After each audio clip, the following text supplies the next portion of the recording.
सदगुरु कबीर की एक साखी है।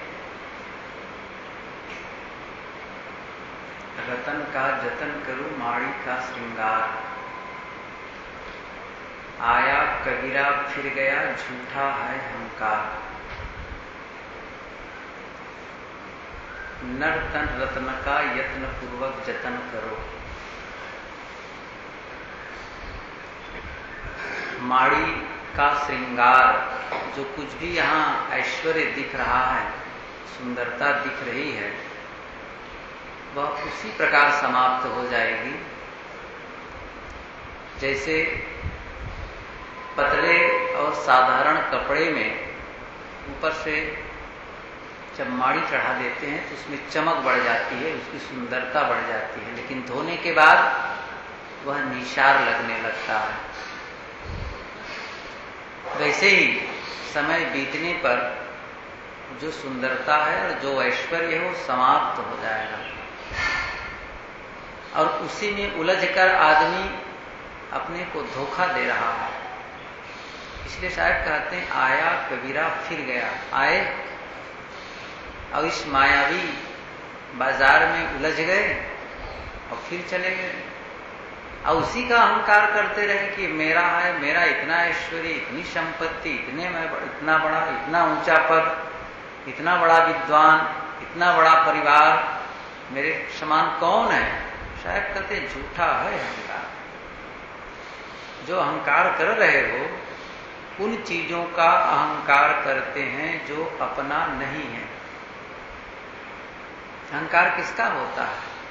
जो अपना नहीं है, मिला है और एक समय छूटेगा, उसी को अपना माने और उस अहंकार में दूसरों को तुच्छ देखते रहे, लड़ते झगड़ते रहे, राग द्वेष में उलझे रहे।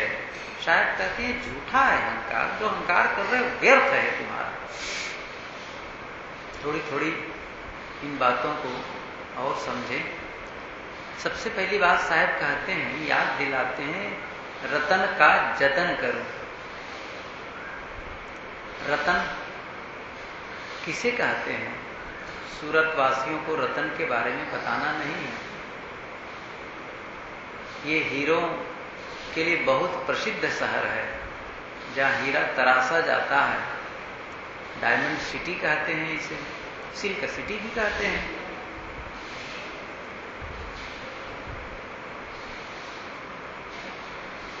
रतन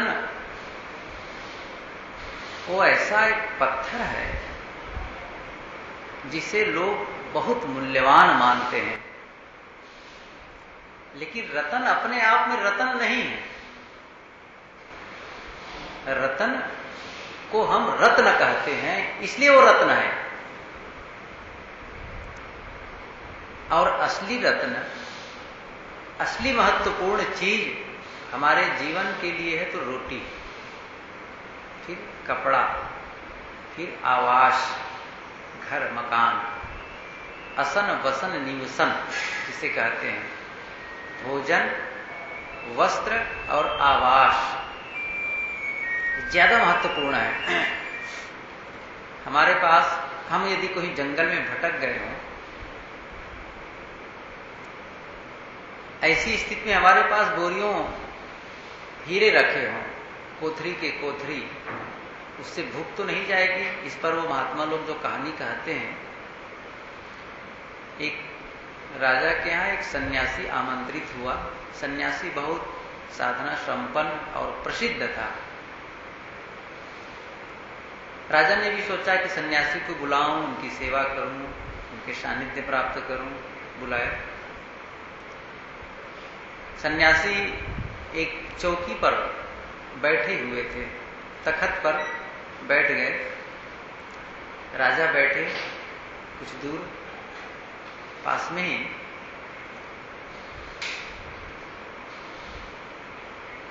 सन्यासी ने कहा, राजन,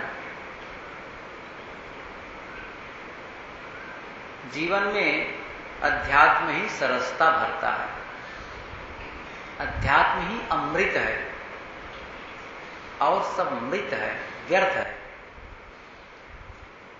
राजा ने कहा, महाराज जी, अध्यात्म जो अपने आप में अमूर्त है, जो दिखाई नहीं देता है, वो अपने आप में मूल्यवान कैसे हो सकता है? उसकी कौन सी कीमत है? सन्यासी समझ गए राजा की बात, ये कहना क्या चाहते हैं।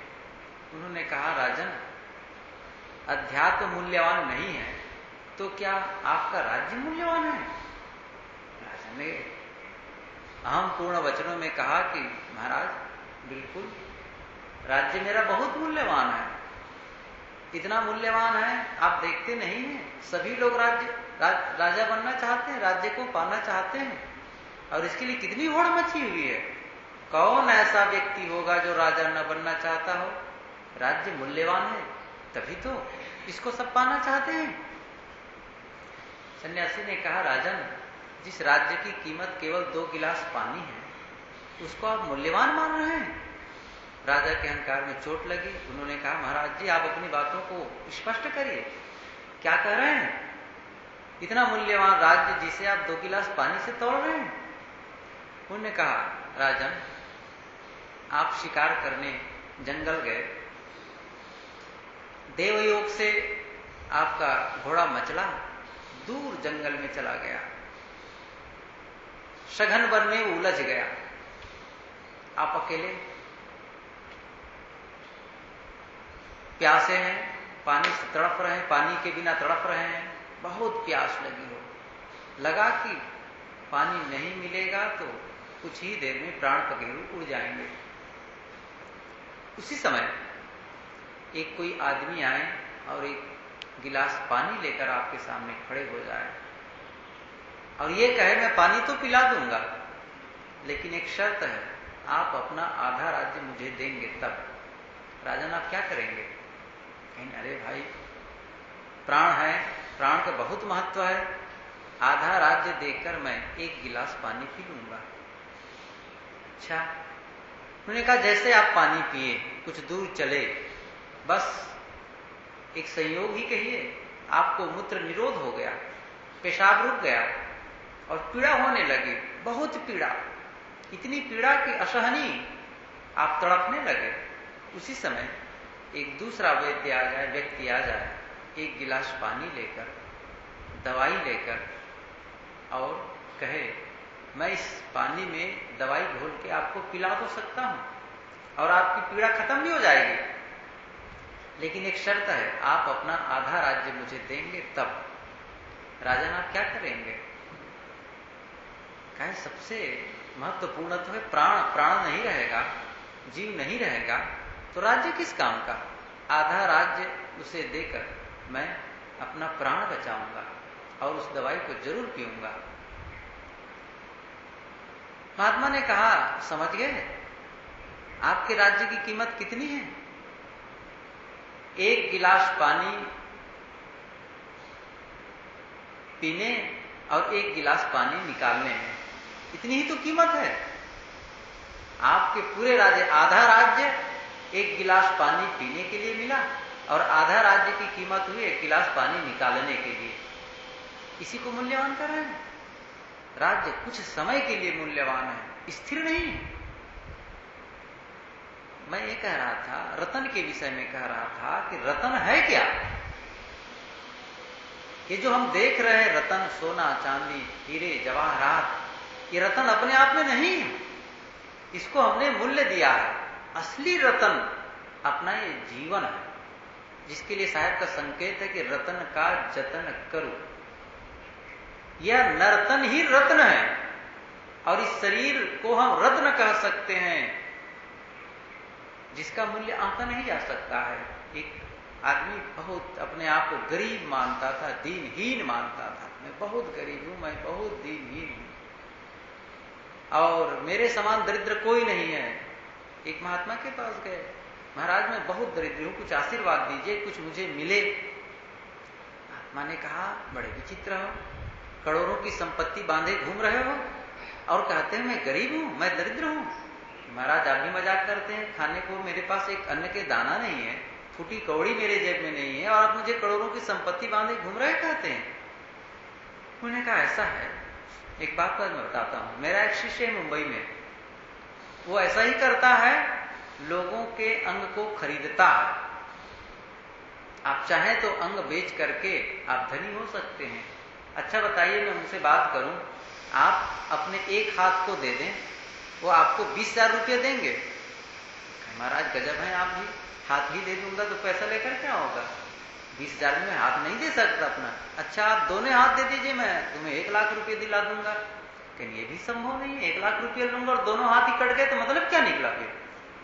अच्छा ठीक है, चलो एक आंख दे दो, तुम्हें 5 लाख रुपये देंगे। कहते गए, कहा कि ये कैसे हो सकता है, आंख फोड़वाऊं और पैसा रखूंगा? फिर दोनों आंख के लिए कहा, करोड़ रुपये देने के लिए कहा। फिर कहा अपनी किडनी बेच दो, फिर लीवर बेच दो, हृदय के लिए कहा, करोड़ों की संपत्ति लगाया। प्राण दे दो, तुम्हें इतना दे देंगे, इतने अरब रुपये। कहे महाराज आप भी मजाक करते हैं, प्राण ही दे देंगे तो रुपये लेकर क्या होगा फिर? ने कहा मैं कहा ना, करोड़ों की संपत्ति लेकर घूम रहे हो और अपने आप को दरिद्र कहते हो। रतन शायद कहते हैं यह रतन है, हमको जो मानव चोला मिला है ना, ये रतन है, बहुत ही मूल्यवान है। लेकिन इसको यत्न करना क्या है? इसको संभालना, इसका सम्मान करना। कब होगा? हाथ का सम्मान करना सीखे, पैर का सम्मान करना सीखे। आंख कितना महत्वपूर्ण है, कान कितने महत्वपूर्ण है, ये दांत, हर अंग को देखिए ना आप। हाथ के महत्व को आदमी तब तक नहीं समझता जब तक उसका हाथ रहता है। क्या हाथ के महत्व को हम समझ रहे हैं? नहीं समझ रहे हैं। लेकिन जब समझते हैं, जब कभी एक्सीडेंट में हमारा हाथ टूट जाए, अलग हो जाए, उसी समय महत्व समझेंगे कि ओफ, हाथ रहता था, आसानी से मैं अपना जीवन का काम कर लेता था, किसी काम में लगता था बड़ी फुर्ती से कर लेता था, मेरा आज एक हाथ नहीं है। तब उस हाथ का महत्व समझ में आएगा जिस दिन हाथ चला जाएगा। आज कहां समझ में आ रहा है? हाथ का महत्व है, इससे अच्छे कर्म करें, इसका सम्मान यही है, इसका यत्न यही है कि इसे हम सही कर्मों में लगाएं। कुछ लोग होते हैं, ये रतन मिला है, ये मूल्यवान वस्तु मिली है, लेकिन इसका दुरुपयोग करते हैं। समझते हैं लोगों को मारो पीटो, या इस हाथ को किसी को सताने में लगाओ और कुछ में करो, तब इसका बड़ा महत्व है। एक आदमी था, सही घटना है, एक्सीडेंट हो गया तो उसका हाथ फ्रैक्चर हो गया था, टूट गया था, पट्टी बंधी थी 1 महीने। खोल करके आया गुरुजी के पास, कहा कि हाथ तो अब तुम्हारे ठीक हो गए लगते हैं, कैसा है हाथ? कहे अरे अब तो एकदम ठीक हो गया, 1-2 मुक्का मारकर किसी को भी पछाड़ सकता हूं। गुरुजी ने कहा वाह, यही हाथ का महत्व है कि मुक्का मारकर किसी को गिराओ। ये नहीं कहे कि साथ से मैं अब काम कर सकता हूं, सेवा कर सकता हूं, दान कर सकता हूं। हाथ के महत्व क्या है? हाथ का सम्मान कहां हम कर पा रहे हैं? ये तो मैंने एक उदाहरण दिया हाथ का। आंख को देखो, आंख का सम्मान हम कहां कर पा रहे हैं? आंख रत्न है, आंख रत्न है। ये तब समझ में आएगा जिस दिन हमारी आंख नहीं रहेगी। उसके पास जाकर के बैठो जो जन्मांध है, जिसकी आंख है ही नहीं। एक छोटी बच्ची जो जन्मांध थी, उन्होंने एक कार्यक्रम में गीत गाई। गीत ऐसा रहा कि उन्होंने अनुनय विनय पूर्वक कहा, प्रभु मैं सूरज की गर्मी का आभास करती हूं, सूरज की गर्मी को लेती हूं, लेकिन सूरज देख नहीं पाती प्रभु। मैं समुद्र की आवाज सुनती हूं, सागर की लहरों की आवाज सुनती हूं, लेकिन सागर देख नहीं सकती। उन्होंने कहा आगे कि मैं मां के वात्सल्य का अनुभव करती हूं, उसके गोद में मैं बैठ सकती हूं, लेकिन प्रभु मैं मां के चेहरे को देख नहीं सकती। सोचो कितना करुणाप्रद है। सब चीज का अनुभव करने के बाद भी उसको न देख पाना। उसके पास बैठो तब आंख के महत्व को हम समझेंगे। हमारी तो आंख है, चाहे उससे अच्छे दृश्य देखें चाहे खराब दृश्य देखें।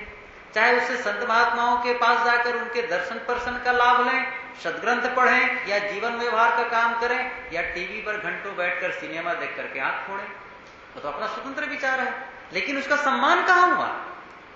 सदगुरु कहते हैं रतन का जतन करो, बहुत ही मूल्यवान ये जीवन मिला हुआ, एक एक अंग महत्वपूर्ण है इसके, सबको मैं कहां गिनाऊं? आंख को कहूं, दांत को कहूं, हाथ को कहूं, पैर को कहूं, पूरे जीवन को देखिए, पूरा जीवन महत्वपूर्ण है। एक दांत जब उखड़ जाता है तो लगता कैसे है, उसके बिना कैसे चलेगा, कैसे होगा, वो खराब लगने लगता है, उसकी आवश्यकता महसूस होने लगती है।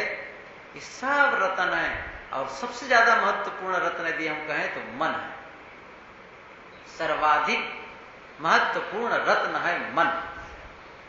मन ये रत्न है।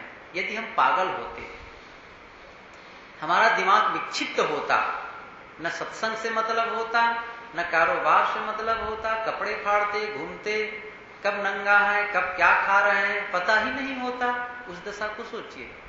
हमारा मन सही है, बुद्धि ठीक है, इस समय हम अपनी मन की बातें लोगों के पास कहते हैं, कार्य व्यवहार को समझते हैं, सब कुछ बढ़िया है, कितना पवित्र मन पाए हैं, लेकिन इसकी पवित्रता को हम समझ कहां पाते हैं, इसको पवित्रता को बरकरार कहां रख पाते हैं? उलझाते हैं, गलत सोच करके, गलत विचार करके हम इसको उलझाते जाते हैं, अनावश्यक सोचते सोचते अपने मन को बोझिल बनाते रहते हैं। मन का सम्मान कहां हुआ? पूरा जीवन रत्न है। इसी प्रकार से पूरा जीवन रत्न, जवानी एक रत्न है, पूरा जीवन रत्न है तो जवानी भी रत्न है, इसके लिए कहना क्या है? लेकिन जवानी के महत्व को जवान नहीं समझता, इस भेद को समझिए। जवानी के महत्व को जवान इसलिए नहीं समझता चूंकि उसमें है, वो उन्माद में जीता है। जवानी के महत्व को कौन समझता है? बूढ़े लोग, जिनकी उम्र 60-70 की हो गई है। यदि उनसे ये पूछा जाए कि बाबा जी, आपको यदि कोई एक चीज मांगने के लिए भगवान कहे कि एक ही वरदान मांग लो दुनिया में, और मैं देने के लिए तैयार हूं, तो क्या मांगोगे? वो कहेंगे कि भगवान यदि प्रसन्न हो जाए तो मैं एक ही चीज मांगूंगा, मुझे एक बार जवानी लौटा दे, बस एक बार जवानी लौटा दे तो फिर मैं बताऊंगा कि जीवन कैसे जिया जाता है। शुरू से मैं इतना नैतिकपूर्ण जीवन जीऊंगा, परिवार को इतना सुंदर और समरस बनाऊंगा, सबके साथ इतना बढ़िया व्यवहार करूंगा कि मैं इस जीवन को सफल बना लूंगा। प्रभु एक बार तो मेरी जवानी लौटा दो। लेकिन तब अवसर खत्म हो गया है। बचपने के महत्व को जवान समझता है।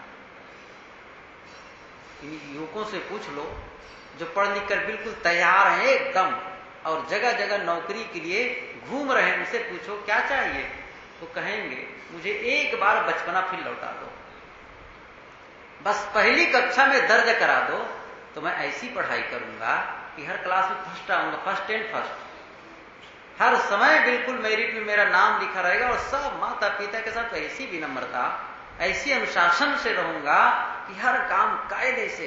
इससे माता पिता भी प्रसन्न रहेंगे, परिवार के लोग प्रसन्न रहेंगे, स्कूल के सब लोग प्रसन्न रहेंगे, और मैं एक अच्छा विद्यार्थी बनूंगा और जीवन में ऐसी पढ़ाई करूंगा कि बहुत ऊंचे पोस्ट पर जाऊंगा। वह युवक समझता है बचपने के महत्व को, बूढ़ा समझता है जवानी के महत्व को, और पूरे जीवन के महत्व को कौन समझता है? वह आदमी जो मृत्यु शैया में है।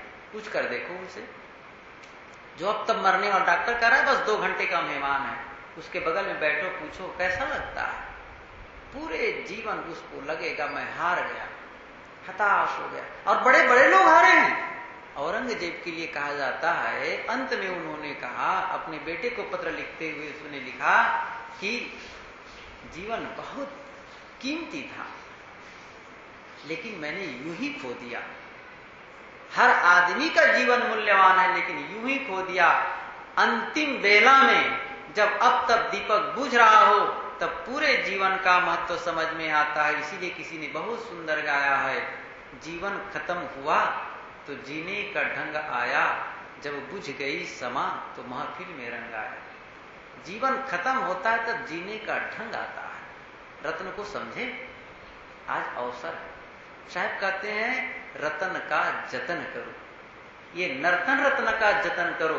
मन मिला है उसका यतन करो, उसका यतन करना है, उसकी पवित्रता बरकरार रखो, वो पवित्र बने।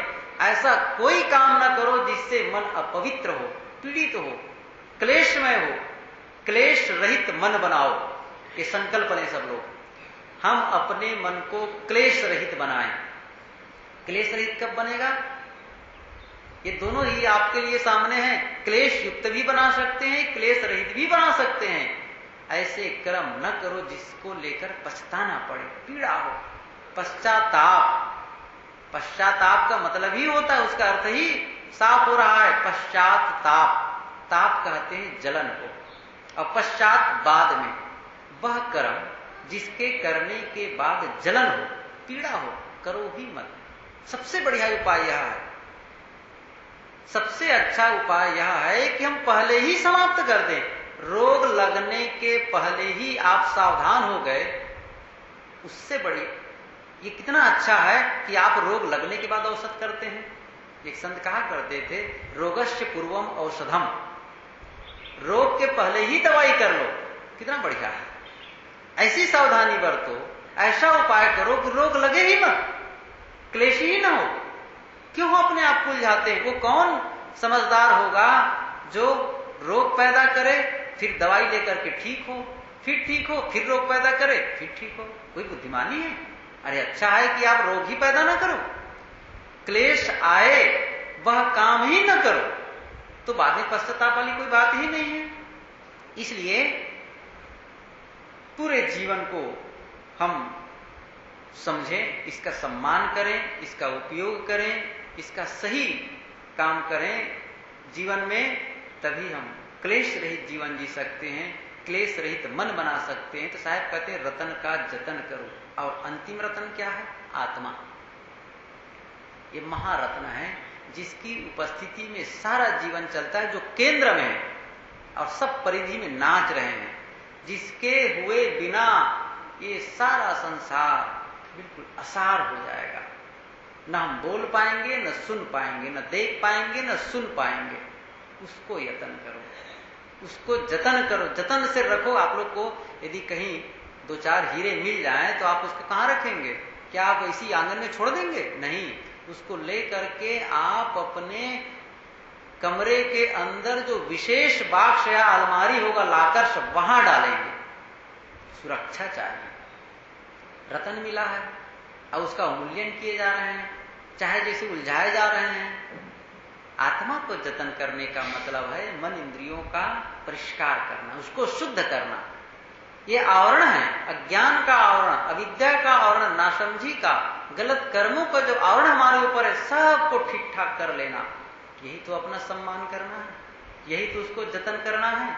इसलिए सदगुरु कहते हैं कि रतन का जतन करूं, माड़ी का श्रृंगार। ये जो ऐश्वर्य दिख रहा है ना, सब माड़ी का श्रृंगार है। श्रृंगार सजाया हुआ, और माड़ी पसेव, जैसे चावल को पकाने के बाद जब उसकी माड़ी को निकाल लेते हैं तो वो कपड़े में यदि डाल दें तो कपड़ा खरखरा मतलब एकदम वो चमकने लगता है, और चिकना हो जाएगा और चमकदार हो जाएगा और सुंदर लगने लगेगा।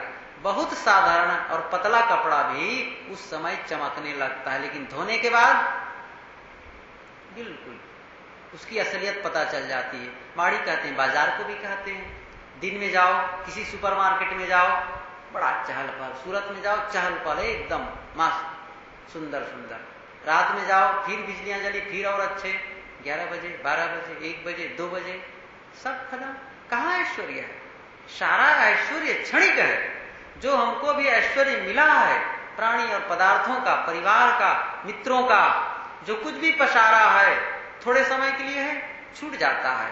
पहले वालों का छूटा, जिसको पर पितामह का छूटा और बाबा का छूटा, बड़े बड़े राजे महाराजे का छूटा। राम का ऐश्वर्य आज है, कृष्ण का ऐश्वर्य आज है, छोड़िए ना बहुत दूर की बात। पंडित जवाहरलाल नेहरू प्रथम प्रधानमंत्री थे, उनका ऐश्वर्य है।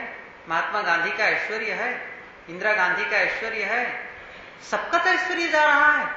आज जो है उनका भी ऐश्वर्य कल चला जाएगा, किसी का रहने वाला नहीं है, सब खत्म होने वाला है। साहब कहते हैं जो ऐश्वर्य मान रखे हो, जो बहुत बड़ी संपदा मान रखे हो, वो थोड़े समय के लिए है, इसलिए उसका अहंकार मत करो, उसमें उलझो मत। आया कबीरा फिर गया झूठा है अहंकार। आया था किस काम के लिए और कर क्या रहा है? साधना के लिए आया था, मन को पवित्र करने के लिए आया था, बंधन को छुड़ाने के लिए आया था, क्लेशों से मुक्त होने के लिए आया था। क्लेश को बढ़ाता गया। ये अनादिकाल से न जाने हम कहां कहां भटकते रहे, अनेकों जन्मों में भटकते रहे और पीड़ा पर पीड़ा पाते रहे। आज ये अवसर आया है, फिर भी उलझने का काम कर रहे हैं। मानुष जन्म दुर्लभ है, बहुर न दूजी बार, पक्का फल जो गिर पड़ा बहुर न लागे डार। साहब ने कहा है कि बड़ा दुर्लभ है मानव का जीवन, बार बार मिलने वाला नहीं है ये। इसलिए ये अवसर जो आज मिला है, आज हमें अच्छी समझ मिली है, स्वस्थ शरीर मिला है, सत्संग मिला है, अच्छे विचार मिले हैं, इसका यदि सही उपयोग नहीं करें तो कब करेंगे? समय बीतने पर करेंगे? नहीं हो सकता है फिर। इसलिए जिसको देख करके हम उलझ रहे हैं, साहब कहते हैं कि वह अहंकार झूठा होगा। आया कबीरा फिर गया, आया और फिर चला गया। संस्कारों का बंडल लेकर के आया, विकारों का बंडल लेकर के आया और फिर वही लाद कर चला गया। क्यों आया? वासना है इसलिए आए, वासना खत्म नहीं की और फिर उसी वासना को लेकर के जा रहे हैं। संस्कारों को लेकर आए और पुनः संस्कार अर्जित करके जा रहे हैं। लोग कहते तो हैं कि मुट्ठी बांध के आया जग में हाथ पसारे जाता। साहब कुछ दूसरा ही कहते हैं सदगुरु कबीर, इतते सब कोई गए भार लदाए लदाए। यहां से लोग खाली हाथ नहीं जाते, बोझा लाद करके जाते हैं। कितना वैज्ञानिक चिंतन साहब प्रस्तुत करते हैं। जब जाते हैं तो खाली जाए तब तो काम ही बन जाए, लेकिन राग और द्वेष से लिप्त हुआ मन जाता है और फिर वह जन्मांतर में कारण बनता है। वासनाओं का पुंज, संस्कारों का पुंज लेकर के जाते हैं, एक बोझ लेकर के जाते हैं और फिर से नया जन्म धारण करते हैं, फिर उलझते रहते हैं। इसलिए खाली करके जाओ, बिल्कुल साफ धुलाई करके जाओ। ये धुलाई के लिए अवसर मिला हुआ है। आज नहीं धोएंगे, आज इसकी सफाई नहीं करेंगे, कल संभव नहीं है। आज और अभी करने की आवश्यकता है। इसलिए साहब कहते हैं कि आया कबीरा फिर गया झूठा है अहंकार। जिस ऐश्वर्य में हम उलझ रहे हैं, जिसका अहंकार कर रहे हैं, वो सब झूठा है, उसका त्याग करें। तो शुरू में जो साकी साहब कहते हैं कि रतन का जतन करूं माड़ी का श्रृंगार, आया कबीरा फिर गया झूठा है अहंकार। नर्तन रत्न का यत्न पूर्वक जतन करो, ये बार बार मिलने वाला नहीं है, मिला है और इस शरीर के हर अंग महत्वपूर्ण है। इसका सही सम्मान हो, सही उपयोग हो, हर इंद्रियों का सही उपयोग करना। देखो उस बच्चे को वहां से मना करो।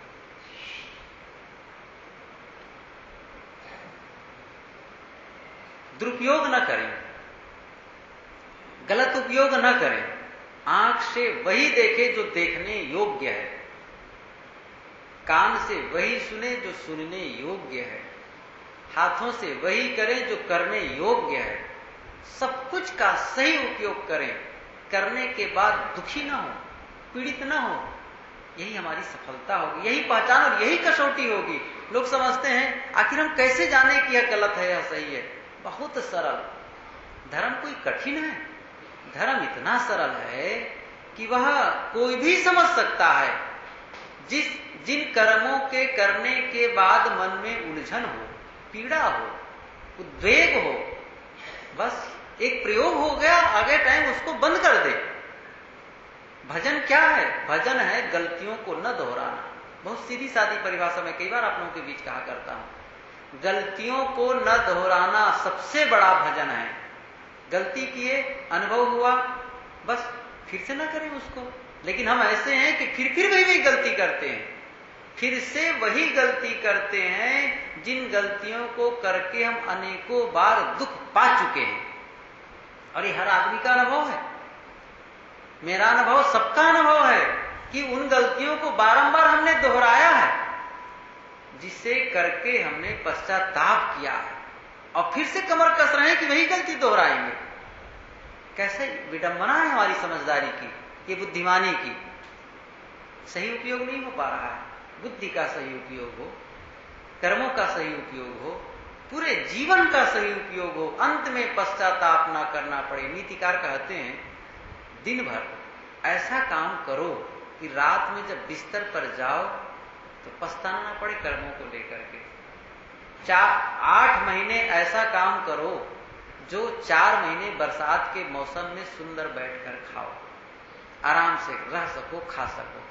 जीवन भर ऐसा काम करो कि मरने की बेला दुखी ना होना पड़े, पछताना ना पड़े। सोचा कि मैं बिल्कुल सही आया प्रसन्न, गया प्रसन्न। इसी आशा से साहब कहते हैं कि जहां मैं जब तू आया था सभी हंसते तू रोता था, बसर कर जिंदगी ऐसी सभी रोए तू हंसता जा।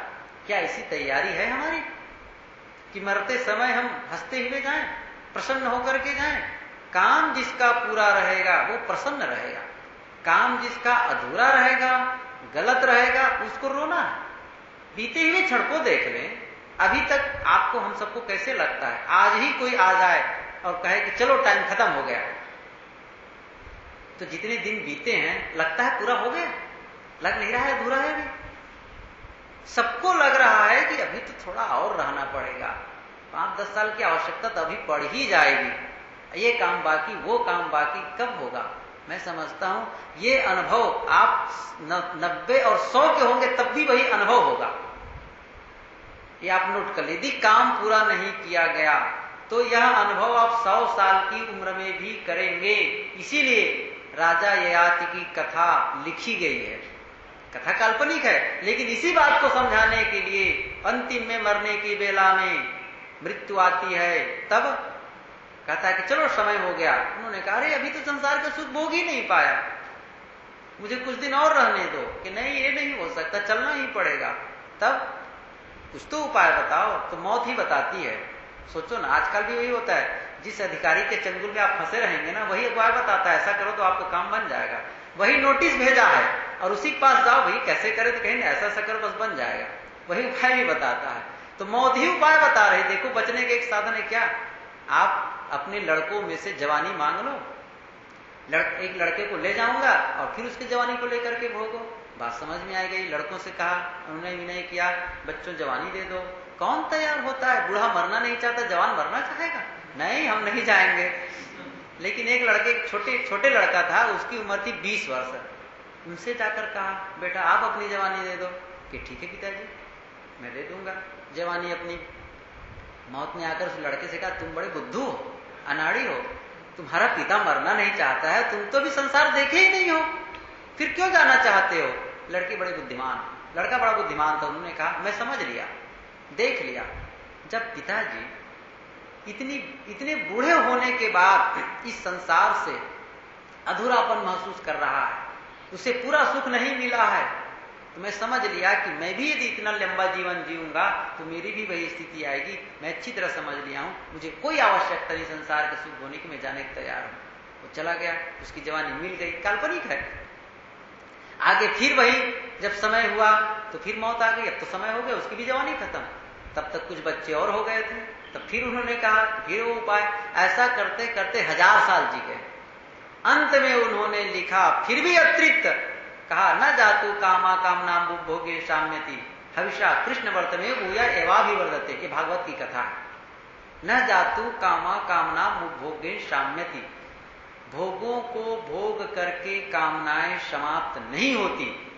जैसे आग में घी डालने से आग अधिक प्रज्वलित होती है, उसी प्रकार भोगों में उलझने से कामनाएं और अधिक बलवती होती जाती। इसलिए रोको, विश्राम करो। तो अंत में जब उम्र बड़ी हो जाएगी, बहुत हम जी लेंगे, 90 और 100 के करीब चले जाएंगे। ये भी भरोसा नहीं है कि 90 और 100 के हो जाए। ये भी भरोसा नहीं है कि हम 100 चले जाएं, 90 चले जाएं, 60-70 चले जाएं, कौन ठिकाना। लेकिन आज अधूरापन महसूस हो रहा है। संकल्प लें, अधूरापन महसूस न हो, पूरा लगे। जब भी मौत आए हम पूर्ण हैं, हमें कोई झंझट नहीं है, कोई वांधा नहीं है, हम बिल्कुल तैयार हैं चलने के लिए, ये जब मन कहने लगे तब जानो पूर्णता आई। इसकी तैयारी सबको करनी चाहिए। साहब कहते हैं इसके लिए जतन करो, रतन का जतन करो। माड़ी का श्रृंगार, आया कबीरा फिर गया, झूठा है